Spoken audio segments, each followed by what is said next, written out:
मुसाफिर तन्हा मुसाफिर मुसाफिर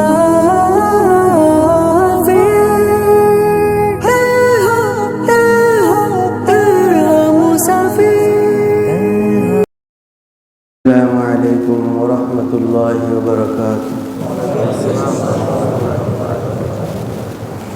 إن الحمد لله نحمده ونستعينه ونستغفره ونؤمن به ونتوكل عليه ونعوذ بالله من شرور أنفسنا ومن سيئات أعمالنا. من يهد الله فلا مضل له ومن يضلل فلا هادي له. ونشهد أن لا إله إلا الله وحده لا شريك له ولا نذير له ولا وزير له ولا مثيل له ولا مشير له ولا معين له. ونشهد أن سيدنا وسندنا وحبيبنا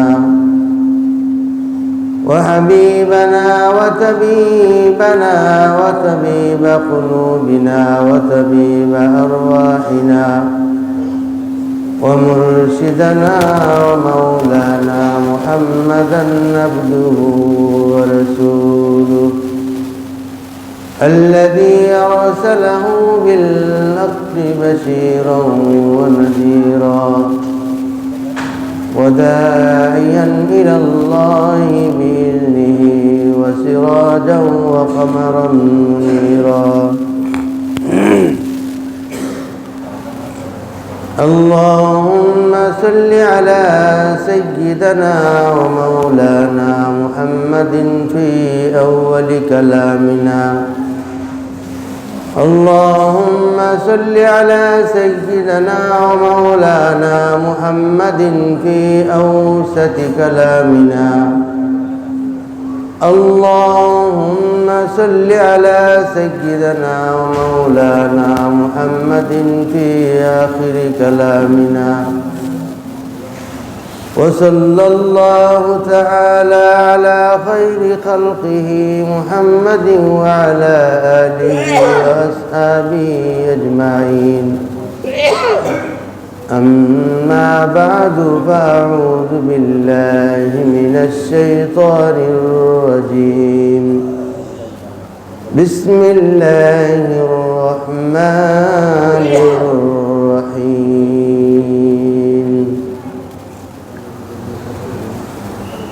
الذين يتلون الكتاب وأقاموا الصلاة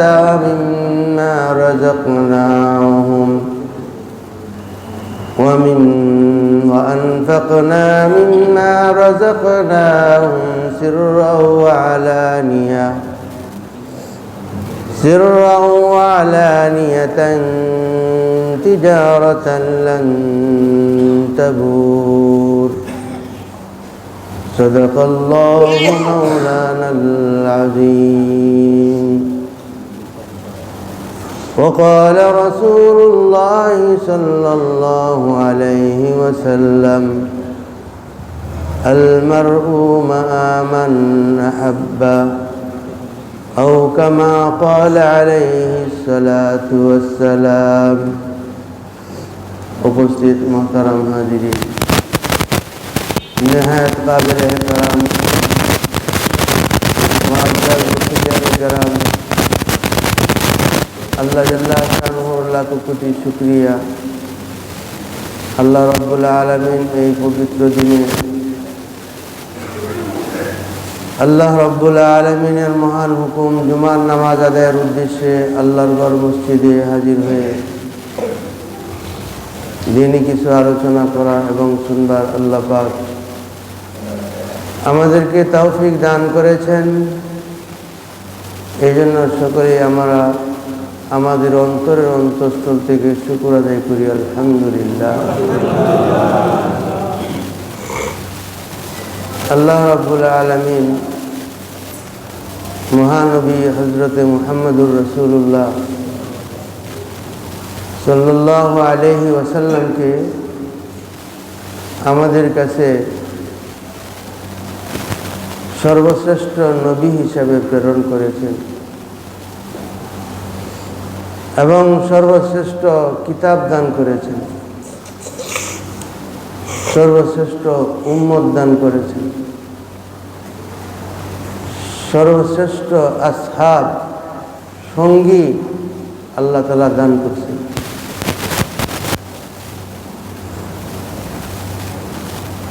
হুজুরে আকরাম সাল্লাল্লাহু আলাইহি ওয়াসাল্লামের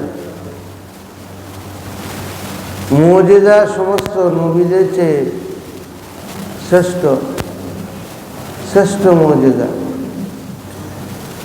হযরত আম্বিয়া کرام দুনিয়াতে এসেছেন, নবুয়ত প্রাপ্ত হয়েছেন, কারো মুজিজা ছিল এবং মুজিজা প্রাপ্ত হয়েছেন এবং মুজিজা আম্বিয়া কেরামের সময়ে আবার শেষ হয়ে গেছে।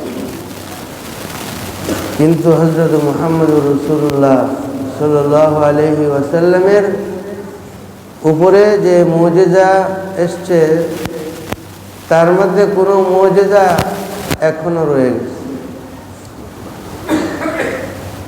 সমস্ত নবীদের মুজিজা শেষ,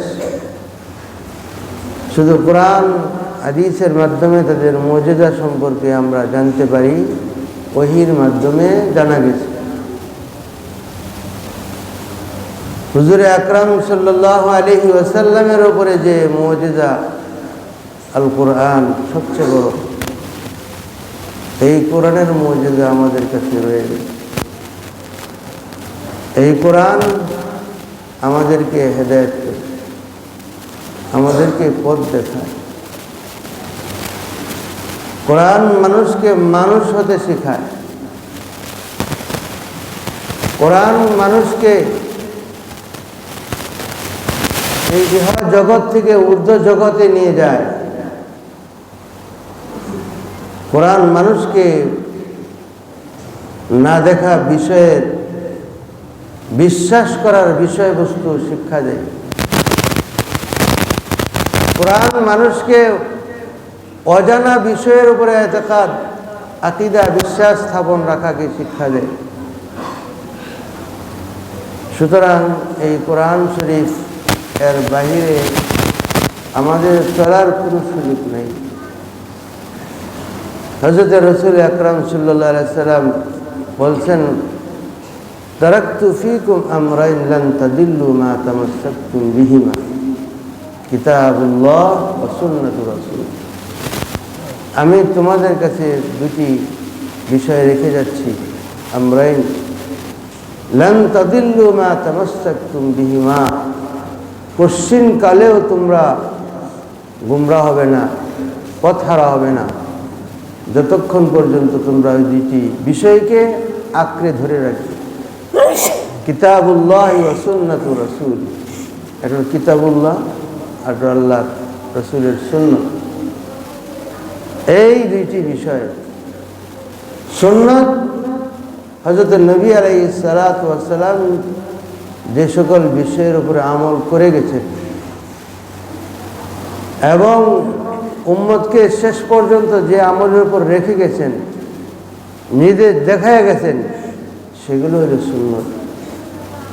আর হাদিস এর লফজে আম, ব্যাপক শব্দ, যে হুজুরে পাক সাল্লাল্লাহু আলাইহি সাল্লামের বাণী যেটা হুকুম রহিত হয়ে গেছে সেটাকেও হাদিস বলে, সেটাও সহিহ হাদিস, কিন্তু হুকুম নেই। আর হুজুরে পাক সাল্লাল্লাহু আলাইহি ওয়াসাল্লামের আমল যেটার উপরে ছিল এবং যে আমল রেখে গেছেন, এটা হুজুর সাল্লাল্লাহু আলাইহি সাল্লামের বাণী বা আমল বা মৌন সমর্থন আমল ছিল, এটার উপরে রেখে গেছেন, সেটাকে বলা হয় সুন্নাত।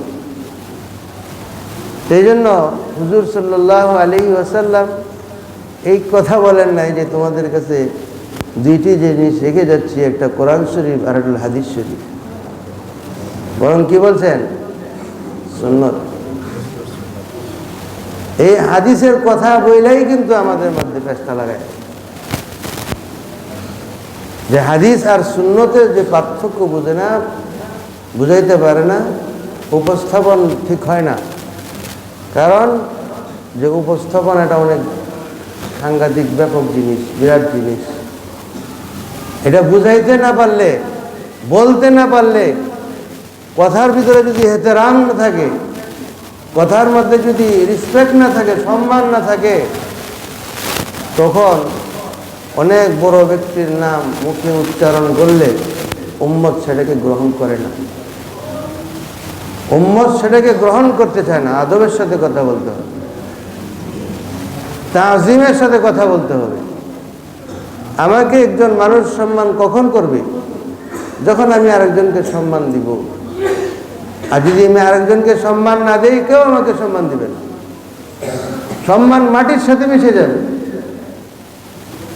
সম্মান কামাইতে অনেক সময় লাগে, কিন্তু সম্মান যাইতে সময় লাগে না। একটা কথার কারণে কি লাগে? সাহাবাদের নাম নেবেন, ইজ্জতের সাথে নাম নিতে হবে। হযরত উম্মাহাতুল মুমিনিন, মুমিনদের মা, আল্লাহর রাসূল যাদেরকে বলছেন যে উম্মাহাতুকুম ওয়া উম্মাহাতু আজওয়াজিকুম, এবং তোমাদের উম্মাহাতুল মুমিনিন, যাদেরকে আল্লাহ তাআলা মুমিনদের মা বলছেন, আল্লাহর রাসূল মুমিনদের মা বলছেন, তাদের নামকে সম্মানের সাথে নিতে হবে। মহিলা মহিলা বলে ডাকা, অমুক মহিলা, এই মহিলা, হ্যাঁ আল্লাহর কাছ থেকে সালাম আইছে, সালাম দিছে মহিলা, এটা তো সম্মান হইল না, অসম্মান। এটা অসম্মান। সম্মান দেওয়া লাগবে, কারণ সম্মানের দ্বারা মানুষ বড় হয়ে যায়। সম্মান কিভাবে হয়? যে খতিব সাহেব, মুহাদ্দিস সাহেব, মুয়াজ্জিন সাহেব, মুফতি সাহেব, তার আলোচনা মানুষ সব জায়গায় করে, এবং সব জায়গায় তার আলোচনা চালু থাকে, করতে থাকে। তার বোঝা গেল তার ইজ্জত তাদের অন্তরের মধ্যে আছে, দিলের মধ্যে আছে। হযরত ইমাম মালিক রহমতুল্লাহ আলাইহির ছাত্র ইমাম শাফি রহমতুল্লাহ আলাইহি, ইমাম শাফি রহমতুল্লাহ আলাইহি বলছেন লাইস বিন সাদ আফকাহু মিন ইমাম মালিক। একই যুগের, একই সমসাময়িক যারা আমাদের সলফ, একবারে উম্মতের মাথার উপরে যারা দাঁড়ায় আছে, ওই সলফদের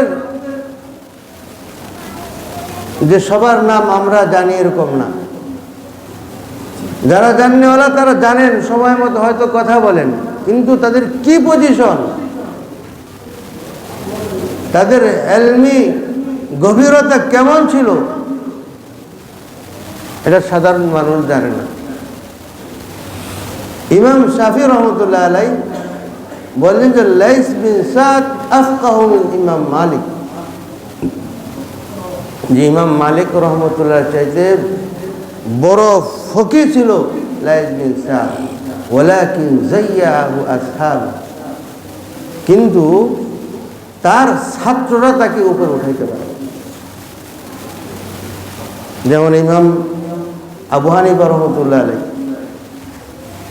আবু হানিফা রহমতুল্লাহ আলাইহি যে উপরে, এত উপরে কিভাবে উঠলেন?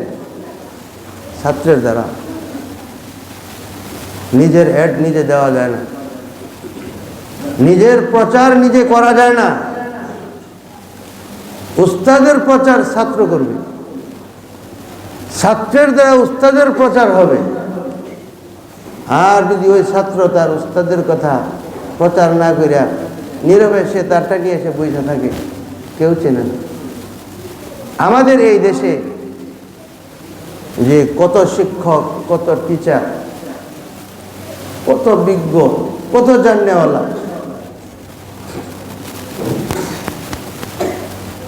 যারা জেনারেল শিক্ষিত, নিজের শেষ ক্লাসের 10 জন শিক্ষকের নাম জানতে চাইলে সে নামগুলো বলতে পারে না।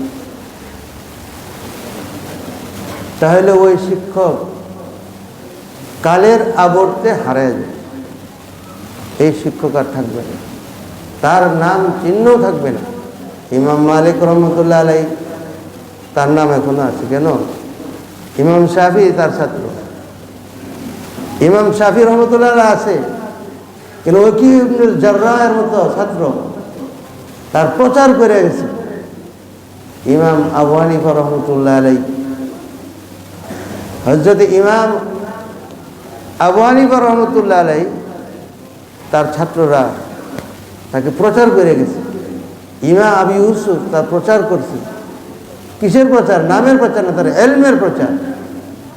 ইমাম মুহাম্মদ রহমতুল্লাহ আলাই তার এলমের প্রচার করছেন। মুহাম্মদ বিন হাসান আশ-শাইবানি তার এলমের প্রচার করছেন। ইমাম জুফর রহমতুল্লাহ আলাই তার এলমের প্রচার করছেন। আব্দুল্লাহ ইবনুল মুবারক তার এলমের প্রচার করছেন।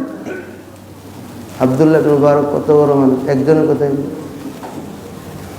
আব্দুল্লাহ ইবনুল মুবারক তার জীবনের প্রথম অংশটা খুব ভালো না, একটু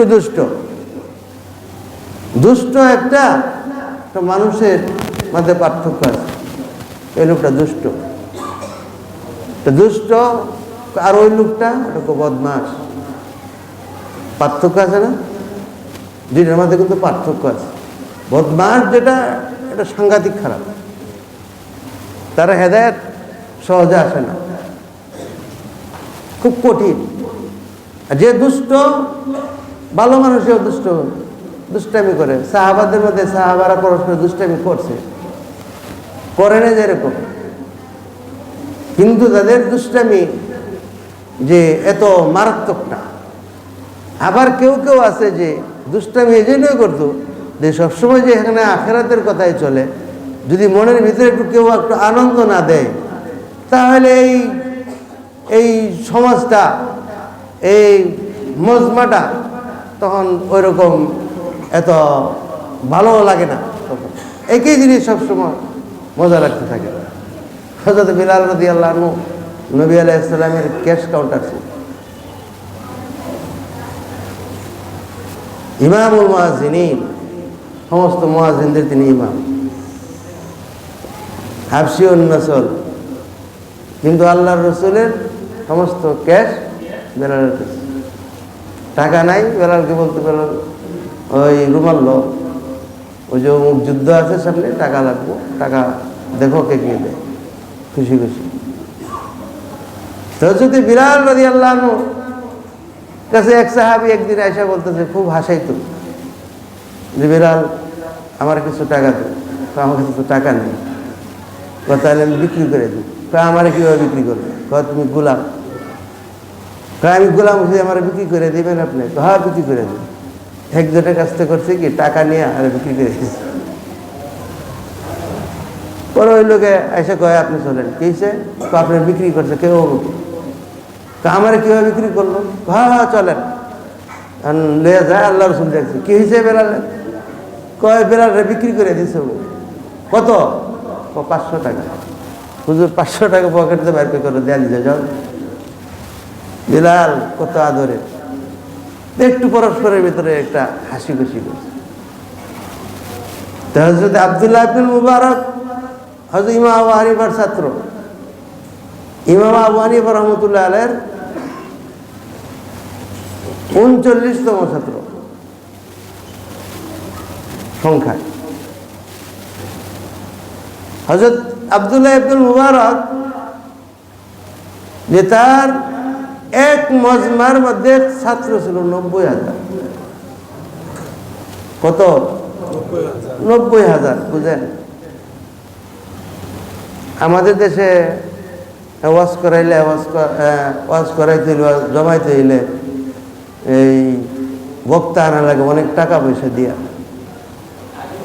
হ্যাঁ, আবার টাকা ঠিক মতো না দিলে অনেক ধরনের কথা আজকাল কি করে লাইভে ছেড়ে দেয়। হায়া শরম নেই, লজ্জা শরম নেই। এইটাকে বলে দিন বিক্রি, এটাকে বলে দিন বিক্রি। আব্দুল্লাহ ইবনে মুবারক দুষ্ট ছিল, একদিন মা বাবার সাথে ঘুরতে গেছে, সাথে হারমোনিয়াম আছে, তার আছে না, ওই তারের মধ্যে তো টান দেন টিং টিং টিং টিং করে বাজে। একদিন গেছে তো মা বাবার সাথে ঘুরতে গেছে, তো টিং টিং যে ওই টিং টিং আর আসে না, বহু টান টানতেছে, এই টানে আর তাল আসে না, আওয়াজ আসে না। কি হইল? মা বাপের আমার এটা নষ্ট হয়ে গেল না। নষ্ট হইতেও পারে, দেখো মেরামত করে। মিস্ত্রির কাছে নিয়ে গেছে, মিস্ত্রি সবই তো ওকে আছে, সব তার লাইন সব ঠিক, কিন্তু আওয়াজ নাই, কোনো শব্দ নাই, স্বর নাই, সুর নাই, কিচ্ছু নাই, টিং টিং বাজায় না। ফেরে সর্বশেষ বহু চেষ্টা করছে, তখন একটা আওয়াজ আইছে, আলাম ইয়ানি লিল্লাযীনা আমানু আন তাখশা কুলুবুহুম লিযিকরিল্লাহ।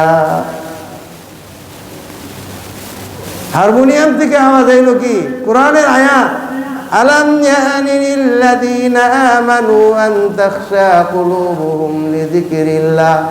মুমিনদের কি এখনো সময় আসে নাই? আন তাখশা কুলুবুহুম লিযিকরিল্লাহ, যে আল্লাহর স্মরণে তার অন্তর ভয়ে প্রকম্পিত হবে।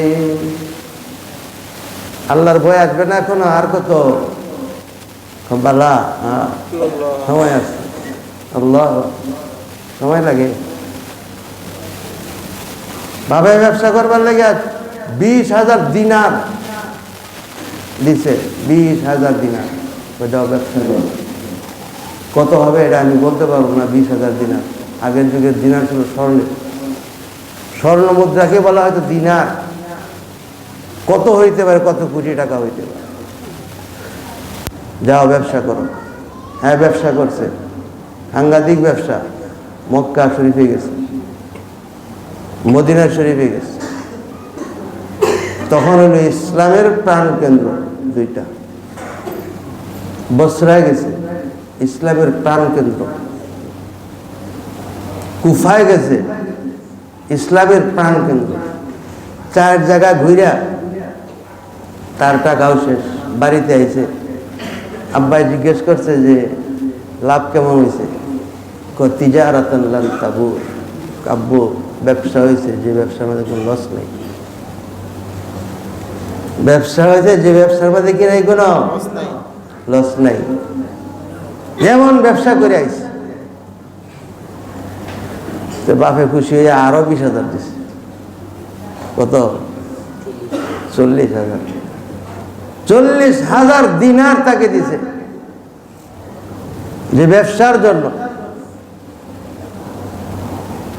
যে কি ব্যবসা?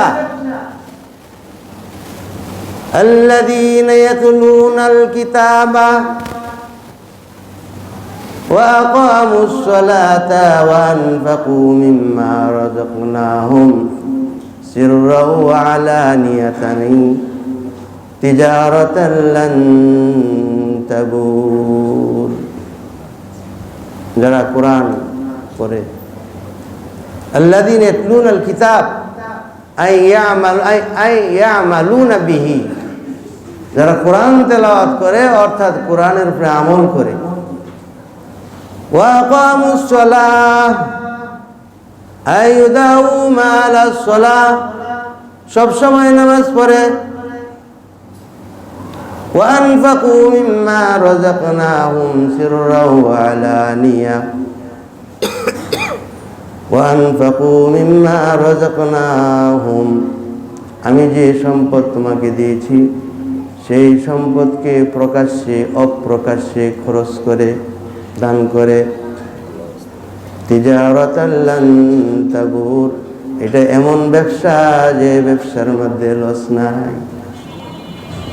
আল্লাহ তাআলা কি বলেন? এমন ব্যবসা যে ব্যবসার মধ্যে কি নাই, কোনো লস নাই। আব্দুল্লাহ ইবনে মুবারক এই ব্যবসায় করছে। 4 উস্তাদের সংখ্যা 4000 প্লাস। কত? 4000 প্লাস শিক্ষক উস্তাদ। যে আব্দুল্লাহ ইবনে মুবারকের একদিনের মজলিসের ছাত্র হচ্ছে 90,000। আর তার বড় বড় ছাত্রদের মধ্যে অন্যতম ছাত্র হচ্ছে ইমাম বুখারী। তার বড় বড় ছাত্রদের মধ্যে অন্যতম ছাত্র কি? ইমাম বুখারী রাহিমাহুল্লাহ, যার সারা জীবনের ছাত্র গণলে পাওয়া যায় সারা জীবনের ছাত্র ছিল ইমাম বুখারী। আর উস্তাদের ছাত্র ছিল কত? একদিনের মজলিসের ছাত্র হইল। তার উস্তাদের নাম ভুলে গেছেন? ইমাম আবু হানিফা। আরে বলবেন না, বলেন কে? আব্দুল্লাহ ইবনে মুবারকের উস্তাদের নাম কি? ইমাম আবু হানিফা রাহিমাহুল্লাহ।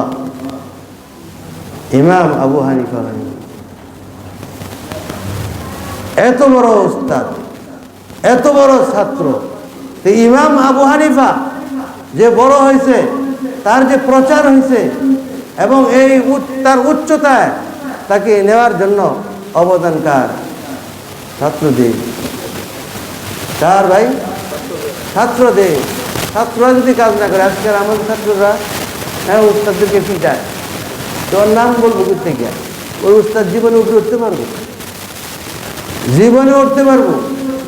আমাদের এই দেশেই আপনাদের লাইনেরই হ্যাঁ কবি নজরুল ইসলামের মতো বড় বড় সাহিত্যিক, তার সমপর্যায়ের সাহিত্যিক ছিল। আপনারা পড়েন আর না পড়েন, কিন্তু সে কালের গর্ভে সে হারায় গেছে। আহমদ সফার নাম শুনছেন? হ্যাঁ, সে কবি নজরুল ইসলামটাতে কম না, বুঝাচ্ছে? কবি নজরুল ইসলামের সাথে কিনা কম না। কিন্তু আমাদের ছেলেরা তাদের বিদ্যালয়ে পড়ে, ওখান থেকে ডিগ্রি নিয়ে যে চলে যায়, ওই স্যারের কথা আর জীবনে মনে থাকে না। কারণ যেহেতু একটা বিনিময় থাকে, বিনিময়ের এটা খুব খারাপ জিনিস। এই বিনিময়ের কারণে কালাক্রমে তারা ভুলে যায়, মনে থাকে না, স্মরণ রাখে। ছাত্র যদি উস্তাদের কথা মনে না রাখে, ওই উস্তাদ থাকবে না। আমাদের ইউনিভার্সিটিতে, ঢাকা ইউনিভার্সিটিতে কতজন ভিসি গেছে এটার লিস্ট চাইলে দিতে পারে না। বুঝেন সর্বোচ্চ পর্যায়ে যে কি পরিমাণ গাফলতি থাকে। আর আমাদের হাদিস লইয়া আপনারা তাল বাহানা করেন, আমাদের প্রত্যেকটা হাদিসের সনদ আমাদের কাছে সংরক্ষিত আছে, আল্লাহ রসুল বলেন। আপনাদের দুনিয়ার শিক্ষার কোনো সনদ আপনাদের কাছে নাই, বলতে পারবেন না। আব্দুল্লাহ ইবনে মুবারকের মতো ছাত্ররা যখন ইমাম আবু হানিফার কথা বলে, হযরত রাসূলুল্লাহ সাল্লাল্লাহু আলাইহি ওয়াসাল্লামের সাহাবী হযরত উমর রাদিয়াল্লাহু তাআলার মতো আমিরুল মুমিনিন, সে যখন হযরত আব্দুল্লাহ বিন মাসউদ রাদিয়াল্লাহু আনহুকে ইরাকে পৌঁছায়, ইরাকে এই দ্বীন প্রচারের জন্য, হাদিস শেখানোর জন্য, ফিকহ শেখানোর জন্য মদিনাতুল মুনাওয়ারা তার প্রয়োজন থাকা সত্ত্বেও হযরত উমর বলছেন আব্দুল্লাহ বিন মাসউদ রাদিয়াল্লাহু আনহুকে যে তোমার প্রয়োজন থাকা সত্ত্বেও এর চেয়ে বড় অগ্রাধিকার দিচ্ছি আমি ওই অঞ্চলকে, ওই এরিয়াকে যেটা আরব না অনারব আজম, সেখানে দিন পৌঁছানোর দরকার। এজন্য আব্দুল্লাহ বিন মাসউদ রাদিয়াল্লাহু আনহুকে চয়ন করে, নির্বাচন করে তাকে পাঠাইলেন। তার ছাত্রত্ব গ্রহণ করলেন আলকামা এবং আসওয়াদ। আলকামা এবং আসওয়াদের ছাত্রত্ব গ্রহণ করলেন হযরত ইব্রাহিমে নাখঈর ছাত্রত্ব গ্রহণ করলেন হযরত হাম্মাদ বিন আবি সুলাইমান। হাম্মাদ বিন আবি সুলাইমানের ছাত্র হচ্ছেন হযরত ইমাম আবু হানিফা। বুঝেন যে কত বড় ইমাম আবু হানিফার মতো কত বড় সান্নিধ্য তিনি লাভ করছেন যে কিভাবে আল্লাহর রসুল পর্যন্ত যে তার ইলমের গভীরতা এবং ধারা তার চালু ছিল। হযরত নবী আলাইহিস সালাতু ওয়াস সালাম হযরত ওমর রাদিয়াল্লাহু আনহুকে কি গুরুত্ব দিতেন। হযরত আয়েশা রাদিয়াল্লাহু আনহা, হযরত আয়েশা রাদিয়াল্লাহু তাআলা আনহা সম্পর্কে এক শ্রেণীর মানুষ, বিশেষ করে শিয়া সম্প্রদায়, আম্মা জান হযরত আয়েশা রাদিয়াল্লাহু আনহাকে জিনার তুহমত দিছে, জিনার তুহমত দিছে। এক জায়গা থেকে মদিনা ফেরত আসার সময় রাত্রি যাপন করতে হয়েছে, কাফেরা সব চলে আসছে। তিনি প্রয়োজনের জন্য যে বাথরুম সারতে গেছিলেন, কাফেলা চলে গেছে, উনি রয়ে গেছে। একজন সাহাবী যে সবার শেষে সামানাগুলোকে ঠিকঠাক মতো সব গেছে না রয়ে গেছে দেখভাল করত, দেখে যে হযরত আম্মা জান আয়েশা সিদ্দিকা রাদিয়াল্লাহু আনহার যে সাওয়ারি হাউদা ওইটা রয়ে গেছে, সেখানে উঠায় দিছেন। এইটা মুনাফিকরা, যারা মুনাফিক, এটাকে হাতে নিয়ে হযরত আম্মা জান আয়েশা সিদ্দিকা রাদিয়াল্লাহু আনহা সম্পর্কে যখন গুজব রটায়া দিছে, আল্লাহ রসুল সাল্লাল্লাহু আলাইহি সাল্লাম হযরত আয়েশা সিদ্দিকা রাদিয়াল্লাহু আনহার সাথে কথা বলা বন্ধ করে দিয়েছে। আল্লাহ রসুল কথা বলেন না অনেকদিন ধরে, অন্যরকম কথাই বলেন না। শেষে হুজুর একদিন বলছেন যে তুমি তোমার বাবার বাড়িতে চলে যাবে। হযরত আয়েশা রাদিয়াল্লাহু আনহা বাবার বাড়িতে চলে গেছে। একদিন তার খালা বাথরুমে যাবে রাত্রে, সাহাবারা রাতের বেলা বেশিরভাগ বাথরুম, কাপড়ের পেস্ট লেগে পড়ে গেছে। তখন ওই পেস্ট লেগে পড়তে গিয়ে বলছে ওই এলাকায় মিস্তা। তখন হযরত আয়েশা রাদিয়াল্লাহু আনহা বলছেন যে আপনি কার ধ্বংসের জন্য আপনি বদ্ধ করলেন? মিস্তা সে তো বদরি সাহাবী। পরে বলছে ইয়া হান্তাক, এটা আরবদের একটা গালি।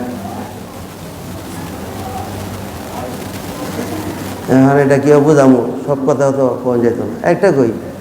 হ্যাঁ, যেমন অনেক দেশে এত করেন, এই বেটি তোমার খবর নাই, তোমার সম্পর্কে এই অপবাদ দিছে সে। তো হযরত আয়েশা সিদ্দিকা রাদিয়াল্লাহু আনহাকে এইভাবে অপবাদ দিল। এরপরে 30 দিন রাত পর্যন্ত হযরত আয়েশা রাদিয়াল্লাহু আনহা ঘুমান নাই, 30 দিন রাত পর্যন্ত ঘুমান নাই। হযরত আবু বকর সিদ্দিক রাদিয়াল্লাহু আনহু তিনি বলছেন যে মা দেখো, যদি তোমার কোনো ভুল হয়ে থাকে বলো, নবীজির কাছ থেকে ক্ষমা করে। আল্লাহ, আমার বাবাও যদি আমার বিরুদ্ধে কথা বলে, আমি ভুল করছি, এখন যদি ভুল না করি তাহলে বলবে যে মিথ্যা বলছে, আর যদি স্বীকার করি তাহলে সর্বনাশ, মিথ্যা হবে। আমি তো এই অপরাধের সাথে জড়িত না, আমি জানি না এই বিষয়, আমি উপরওয়ালার কাছে আমি ছেড়ে দিই। কেন ছেড়ে দিই? হযরত নবী আলাইহিস সালাতু ওয়াস সালামের যে বিয়ে হয়েছে হযরত আয়েশা রাদিয়াল্লাহু আনহার সঙ্গে, এর স্বয়ং বিবাহের ব্যবস্থা আল্লাহ তাআলা করছে। বুখারী শরীফের মধ্যে আসছে যে হযরতে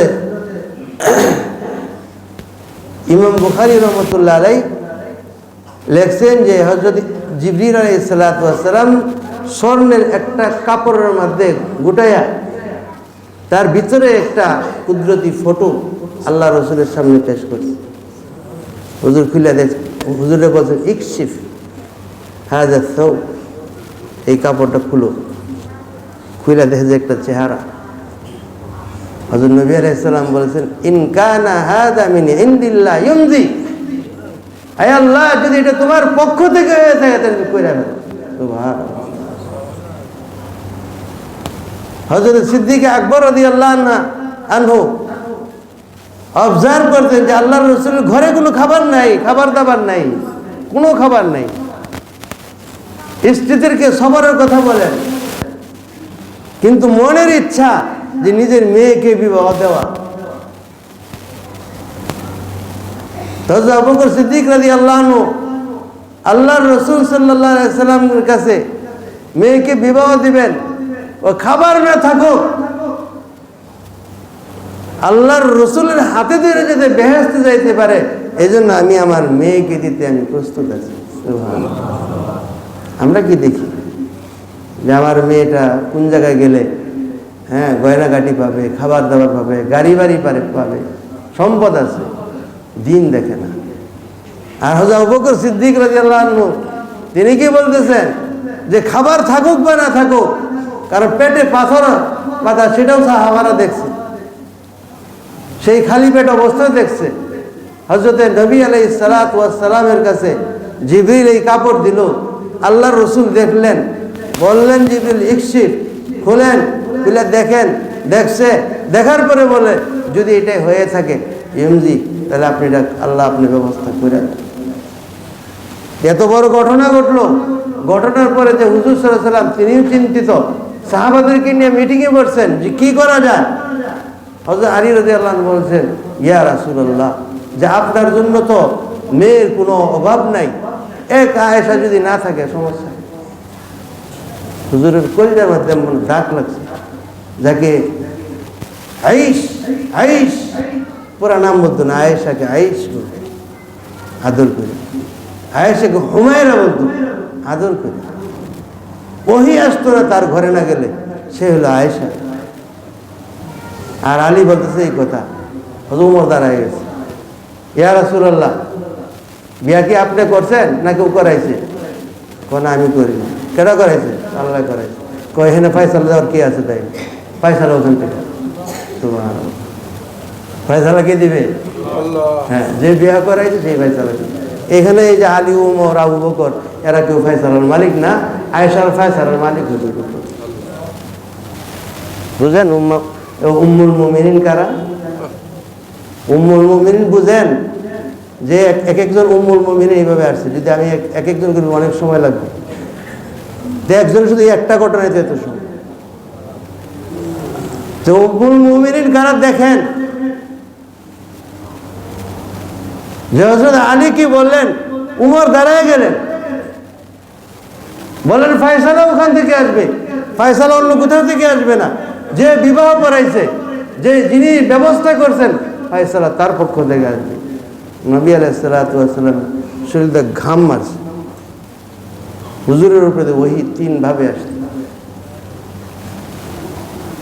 ইমাম বুখারী রাহমাতুল্লাহ আলাইহি প্রথম হাদিসের মধ্যেই ইন্নামাল আমালু বিন্নিয়াত, এই লম্বা হাদিস, এই হাদিসের মধ্যেই আসছে ওয়ায়াতিনি বিসিলসিলাতিল জারাস।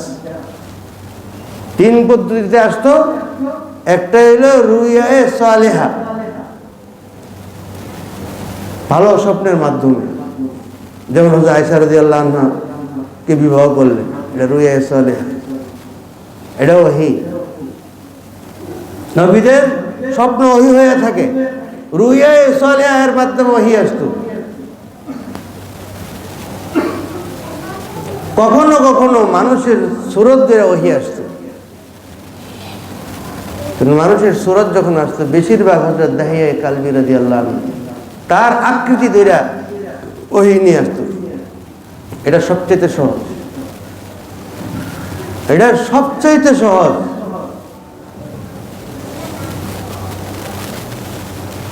ওয়ায়াতিনি মিসলু সিলসিলাতিল জারাস, আর কখনো ওহী আসতো ঘন্টির আওয়াজের মতো। ঘন্টির আওয়াজ যেভাবে বাজে, বাজাইলে একদম বাজতেই থাকে, বাজতেই থাকে, বাজতেই থাকে। ওহুয়া আলাইয়া আসাদ্দু, এইটা হলো সবচেয়ে বড় কঠিন। এই কঠিন ওহী হযরত নবী আলাইহিস সালাতু ওয়াস সালামের উপরে যখন আসা আরম্ভ হইল, হুজুর সাল্লাল্লাহু আলাইহি সাল্লামের কপাল দিয়ে ঘাম বেরিয়ে গেল, আর তিনি আঙ্গুল দিয়ে ঘাম মুছতেন।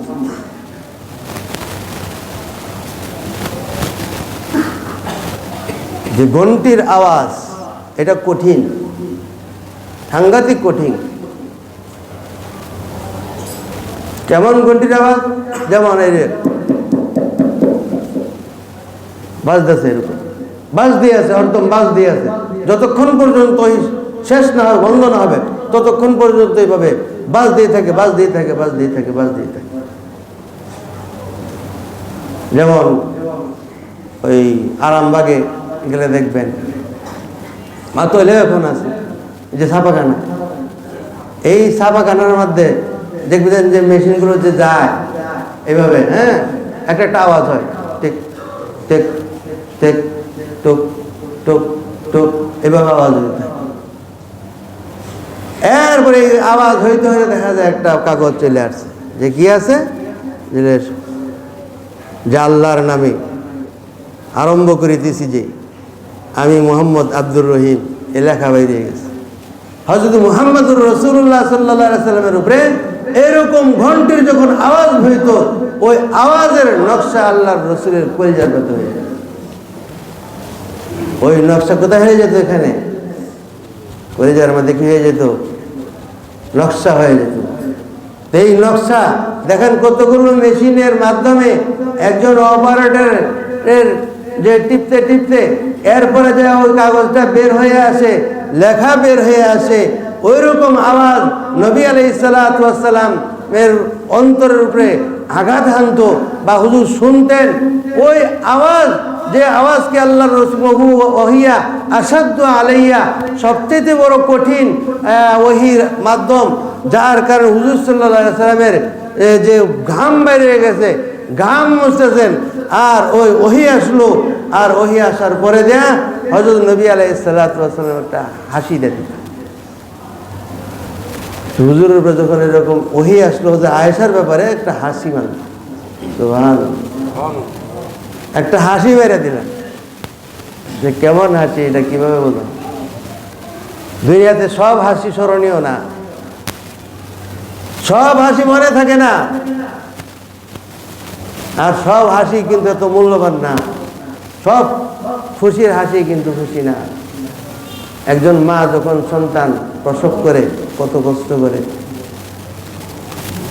যখন কনফার্মেশন আসে যে বাচ্চা শ্বাস প্রশ্বাস সব ঠিকঠাক আছে, এরপরে তারে শরীরটা মুছাইয়া গোসল দিয়া, এরপরে কাপড় দেয়া, সুন্দর করিয়া পেঁচাইয়া মার চোখের সামনে নিয়ে দেয়, তখন মায়ের যে একটা হাসি দেয় না, ওই হাসির কোনো নজির দুনিয়াতে আসে।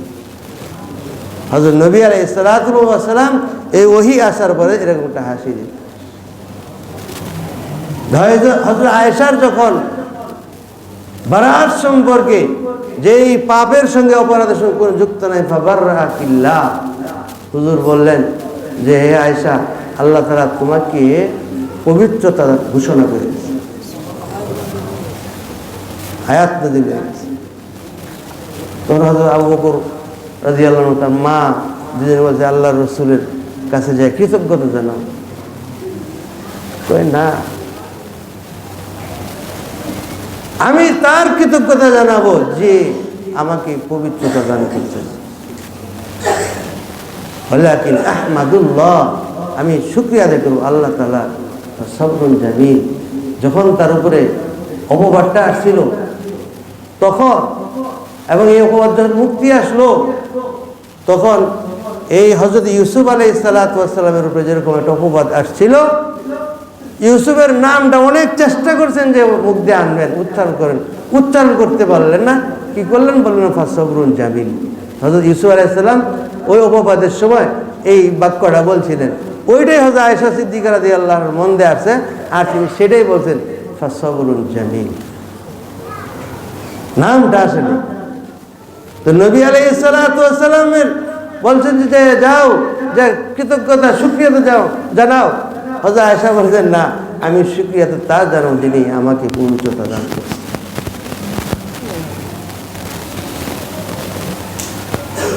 হযরত নবী আলাইহিস সালাতু ওয়াস সালাম, আয়েশা ইস্তাগফিরি ওয়া তুবি, ইস্তিগফার করো, তওবা করো। হযরত আয়েশা রাদিয়াল্লাহু আনহা তখন ওই দিন এই কথা শোনার পরে দেয়া যে চোখ দিয়ে যাও পানি আসতো, পানি আসা পর্যন্ত বন্ধ হয়ে গেছে, যে আল্লাহ রসুল বুঝি যে ওই সন্দেহ এরকম আমাকে করছে না, আমি এই অপরাধের সাথে আমি ন্যূনতম জড়িত না, শরীক না, কল্পনায় আসে না। এই জন্য শিয়া হজরত উম্মুল মুমিনিন, বিশেষ করে আয়েশা রাদিয়াল্লাহু আনহা সম্পর্কে, তারা যে এই অপবাদের সাথে তারা জড়িত, এই জন্য তাদের ঈমান নিয়ে সংশয় আছে।